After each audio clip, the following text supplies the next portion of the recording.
यहाँ पे ध्यान शिविर बोल के आई थी। तो जब मैं यहाँ पे आई तो मैंने आपका नाम इस परिप्रेक्ष्य में सुना था कि आप शिक्षा के लिए बहुत अच्छा काम कर रहे हैं। तो लेकिन अभी मेरा उद्देश्य ध्यान का था। लेकिन जब मैंने यहाँ पे देखा कि ध्यान के साथ बच्चे यहाँ पे शामिल हैं हमारे साथ में, तो वो मुझे बहुत अच्छा लगा और ये देखने को मिला कि बचपन से ही कैसे वो उस प्रक्रिया में हैं। एक चीज़ बहुत अच्छी लगी जब हम बैठे हुए थे तो बच्चे जब वो चल भी रहे थे तो उनके चलने में ही वो बात थी कि दूसरा डिस्टर्ब ना हो जाए। तो वो चीज़ें उनके व्यवहार में आ चुकी हैं, ये बहुत अच्छा लगा। और बाकी आपसे जो सवाल ये था कि हम इस यात्रा पे हैं, तो हमें अभी पता ही नहीं है, कभी इधर ये किताब पढ़ रहे हैं, कभी वो किताब पढ़ रहे हैं, कभी अपनी तरफ से कोशिश कर रहे हैं, कभी सफल हो रहे हैं, कभी नहीं हो रहे हैं।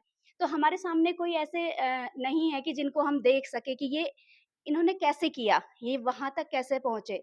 तो आपकी एक लंबी यात्रा है और जब आपने आपने वो सारी यात्राएँ हमसे शेयर की, तो वो जान के लगा कि ऐसे भी तो हो सकता है। हम क्यों ऐसा सोच रहे हैं कि ऐसा ही जीवन जिया जा सकता है। क्योंकि आपने जिया है और आपने वो अपने उदाहरण बताए तो वो जान के जीवन में एक नई मतलब उमंग सी आई है कि हाँ, ऐसा भी कर सकते हैं। और बाकी तो सब अच्छा था और आगे भी मैं सोच रही हूँ काफ़ी थोड़ा लंबे समय के लिए यहाँ पे आऊँ और बच्चों के साथ में अगर आप मुझे इजाज़त दें तो मैं बच्चों के साथ में मतलब आप देखना चाहूँगी यहाँ पे किस तरह से काम होता है। बाकी जैसे दीदी लोग ये बहनें हैं, छोटी दीदी हैं, तो मुझे ऐसे इनको देख के लगता है कि कितने लकी हैं जो आपके साथ देख पा रहे हैं इन चीज़ों को। हमारे सामने तो ये रहता है कि हमें बोल दिया जाता है ये करना है, वो करना है, लेकिन कोई उदाहरण तो नहीं है ना हमारे सामने। अब खुद ही करके सीखो। दूसरे के अनुभव से जब हम सीखते हैं तो हमारा कितना समय बच जाता है। तो मैं यहाँ पे आना चाहूँगी और आगे देखना चाहूँगी आप किस तरह से काम करते हैं। धन्यवाद। 15 को जब रजिस्ट्रेशन किया था, उसके बाद से 29 तक का टाइम बहुत लंबा लगा। मन था कि कितनी जल्दी मैं पहुँच सकूँ आपके पास। बट जो ये मतलब 1 वीक गुज़रा है, इसका पता नहीं चला बिल्कुल भी।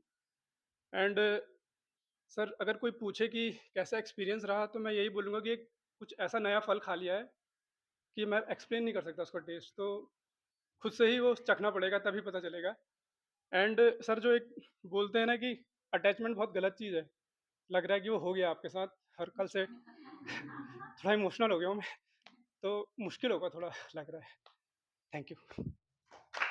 मैं तो आपसे मिलने इसलिए आई थी क्योंकि मतलब मैंने किसी और गुरु से सुना था कि स्थूल देह जो होती है वो प्रमाण होती है उसके वैल्यूज की, उसके बातों की। तो आप बड़े मेरे मुझे कभी नाना जी जैसे लगते हैं, कभी हमारे एक प्रोफेसर थे उनके जैसे। तो मैं बस आपको ही देखने मिलने आई थी। और तो मेरा मेडिटेशन ध्यान तो सच्ची बोलूं तो एक दिन नहीं लगा, लेकिन हाँ इतना था जो ज़ीरो था वहाँ से +1 हुआ है, उससे ज़्यादा कुछ नहीं। लेकिन आप दिखे, आप अच्छे लगे, आपको देख के भरोसा बढ़ा है कि जो लोग ऐसे जो बात बोलते हैं, उसको जीते भी हैं। तो बस आप वो जो बोल रहे थे कि अटैचमेंट वाला वो थोड़ा-थोड़ा होने लगा है। बस, थैंक यू।